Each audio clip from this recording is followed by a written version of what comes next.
Okay, so I have been compelled to share testimonies about different ways that God can speak. And I feel like a lot of people don't understand the importance of dreams.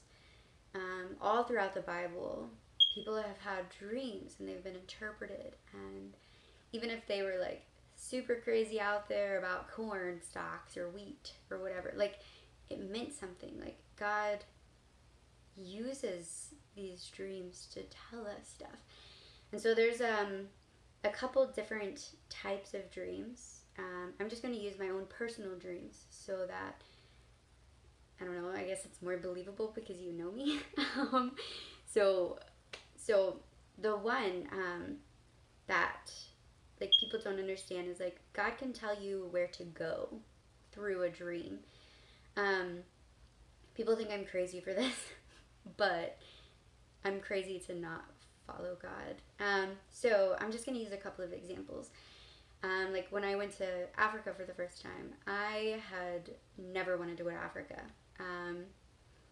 But when I came back home from my discipleship training school, and I was working things with my family, and I felt like I did what God had told me to do while I was home. And so that next day, like next week or whatever, it was pretty soon after I accomplished what he told me to do. I was dreaming about this road trip I was about to go on, because there are dreams that that's what you're thinking about. And it abruptly stopped, and there was this picture of this map, and it was these two lakes. And so I saw these outlines of these lakes, and when I woke up, I was like, yes, finally, like God has called me to leave. I'm going to go be a missionary. And I looked everywhere on the maps for these two lakes, and I could not find them. Mainly because I was looking everywhere that I had wanted to go. And I couldn't find them. And so I was like, okay, God, like, you have to give me another something.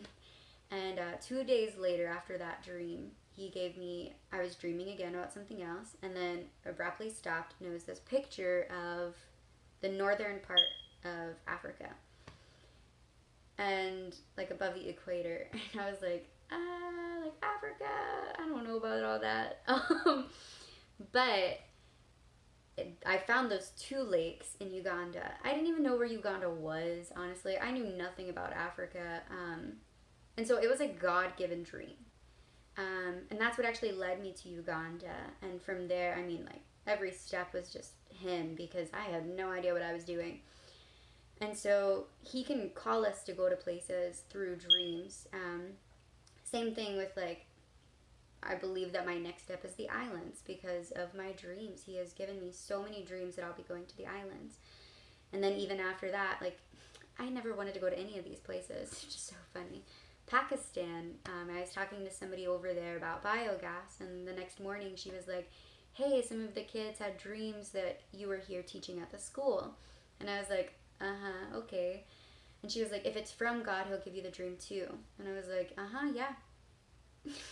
And that night, I had a dream that I was in Pakistan teaching at that school, and it was not a desire of my own. And so a lot of times we count these things as like coincidences or whatever, but honestly, like, God is sovereign over all things, so why would he not speak to us through our dreams? And so I do believe one day I'll be going to Pakistan. And same thing with Uzbekistan. I had a dream that I was teaching biogas in Uzbekistan. I didn't even know Uzbekistan was a country. And I woke up and I looked it up and I was like, no, another place that I don't want to go, because I'm stubborn and God's working on me. But that's a type of dream. And then warning dreams. So, like, sometimes he gives us warning dreams. And sometimes people take this way too seriously as, like, this physical thing is going to happen. And that is not what those kind of dreams are about. So, like, for instance, while I was in Uganda, I had this dream that I was running up on this cliff, and I looked down and I saw this girl, like, about to get eaten by this fish because she was swimming in a lake. So I'm, like, calling for her, and she's not hearing me. So I try to run down, and I fall down this cliff and I break like every bone in my body and I feel everything. Like my dreams are terrible sometimes. So I break everything. And when I hit the ground, I'm like so destroyed. And then I hear this huffing. And I look and there's this big old bear and then it eats me. Like he tears me apart. I feel everything. And so the dream doesn't end when I die, actually. The 3 girls that were in my dream, the one that I watched die, me, and then this other girl that had died after me, we still, it was really weird because it was as if we kept living, but we kept dying. We kept, we would be living our normal life, and then we'd, freeze and just relive this moment of death over and over again. And we did it until we were really old. I just remember being really old with them, too, and they were my best friends, and because we understood each other.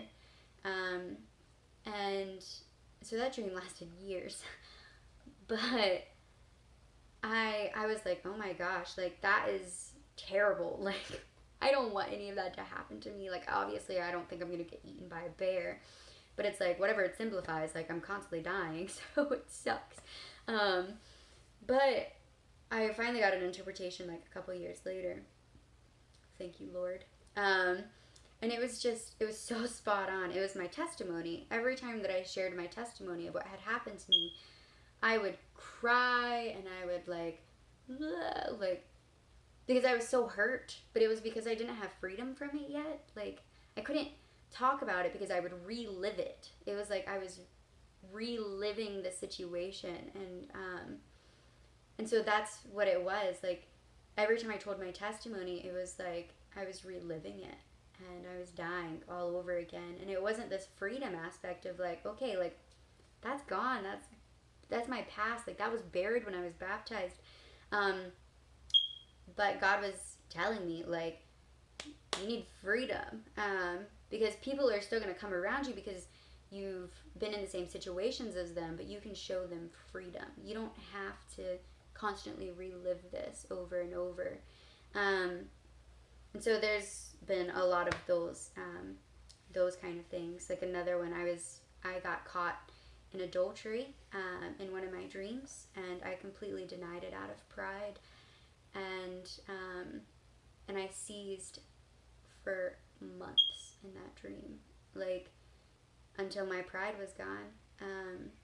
I fell to the ground the first time, and God was the pain that you're feeling right now is the same pain that I have for you when you sin.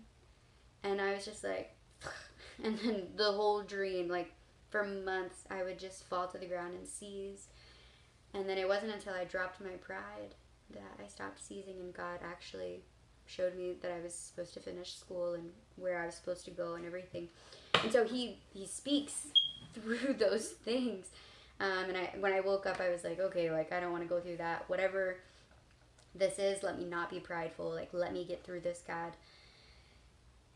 And I was prideful, and it lasted for a year in real life, until God saved me from them, until I actually dropped my pride, and God healed me.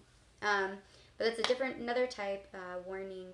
Another one is discernment. So, if you're in a new place, if you fall asleep, if you have the gift of discernment, you can feel what's happening in the spiritual realm. You can see what they struggle with. So in Africa, when I was there, I had so many witchcraft dreams. I had never been around witchcraft before. And so this is honestly why I'm so against anything with witches now, because they're real. And so when I was in Africa, witch doctors, all this witchcraft, all of these curses, all of these people possessed by demons and stuff. And so it's so real, and I would dream about it because I was there, even though I had never experienced it before. I'd wake up and I'm what the heck, sacrificing people, why would I dream about that? But I was discerning what they were doing in the area. Another type is intercession. Intercession one is pretty intense. I tell everybody, if you have a dream that has somebody else in it, pray for them, because God brought this person back up in your memory for a reason. It might be you need to forgive them, or you need to pray for them because they're about to go through something. And so sometimes it's not as personal. You might not even know them. Like, God is so interweaved with everybody's lives. So, like, one night I had just fallen asleep, and I woke up like 5 minutes later because I had this dream that I was driving and I hit somebody that was riding a bike. And I jolted awake, and I was like, what the heck was that? And I just ignored it, and I fell back asleep. And the next morning, my friend in South Carolina was like, hey, can you pray for my friend? They were riding their bike last night, and they got hit by a vehicle. And they're in the hospital. And I was like, oh my gosh, like, I could have already been praying for this. And so, like, there's intercession dreams. There's been tons, like, had a dream about this one guy that I didn't see since high school. I never even talked to him in high school. And I had a dream that he got in an accident and he was paralyzed for 40 days. And that's not, that one's not, like, actual, but I saw it as, like, I really felt it was a metaphor. And so I messaged him and I was like, hey, I'm going to be praying for you for the next 40 days so that whatever you're in, like, I believe that God's going to redeem you and bring you out of it. And it turned out he was a Satanist, so... But at the end of the 40 days, I messaged him again, and I was like, hey, like, hope you're doing good. Like, I know God has gotten you through some things. And he was like, yeah, thank you. So you never really know, like, who God's going to have you pray for. But another type also is the prophetic. Like, he can give you prophecy through dreams, which was a lot of the dreams in the Bible was prophetic words. So I've had a dream for, like, my last house church that I went to, like, small group. I had a dream that all of us were in this one room and everybody was doing their giftings. And it was so specific. Like, I was able to, like, look at each person individually and see what was happening and see what God was doing. And I would ask God, I'm like, what does that mean? And he would tell me. And so the next morning I woke up and I was like, hey guys, like, this is for you, and this is for you, and this is for you. Like, and it's like, walk out in your giftings like God has given these to you. And so those are just a couple of types of dreams. Obviously, you do have some dreams that you're like, oh, I was seriously thinking about this all day, and, like, you're working again. Like, but even those, like, I've come to the point where I'm like, okay, God, like, why did I see a bucket of water getting poured over? Like, what does that have to do with anything? And he'll tell you. And if he doesn't, like, there are people that have the gift of dream interpretation, which I don't have. But I believe that God has given people gifts, and it's really nice when it is separate because you learn to depend on each other. To hear God's voice, and it's because it's not just you and God, it's God and everybody, beautifully masterpiece together. And so those are just some of my testimonies with dreams of how God can speak.